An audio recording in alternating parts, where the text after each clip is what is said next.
اے ایمان والو، نہ تو اللہ اور رسول سے خیانت کرو اور نہ اپنی امانتوں میں خیانت کرو، اور تم ان باتوں کو جانتے ہو، اور جان رکھو کہ تمہارا مال اور اولاد بڑی آزمائش ہے، اور یہ کہ اللہ کے پاس نیکیوں کا بڑا ثواب ہے۔ مومنو، اگر تم اللہ سے ڈرو گے تو وہ تمہارے لیے حق و باطل کا فرق ظاہر کر دے گا اور تمہارے گناہ مٹا دے گا اور تمہیں بخش دے گا، اور اللہ بڑے فضل والا ہے۔ اور اس وقت کو یاد کرو جب کافر لوگ تمہارے بارے میں چال چل رہے تھے کہ تم کو قید کر دیں یا جان سے مار دیں یا وطن سے نکال دیں،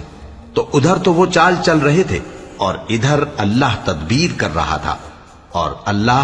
بہترین تدبیر کرنے والا ہے۔ اور جب ان کو ہماری آیتیں پڑھ کر سنائی جاتی ہیں تو کہتے ہیں یہ کلام ہم نے سن لیا ہے، اگر ہم چاہیں تو اسی طرح کا کلام ہم بھی کہہ دیں، اور یہ ہے ہی کیا، صرف اگلے لوگوں کی حکایتیں ہیں۔ اور جب انہوں نے کہا کہ اے اللہ، اگر یہ قرآن تیری طرف سے برحق ہے تو ہم پر آسمان سے پتھر برسا یا کوئی اور تکلیف دینے والا عذاب بھیج دے،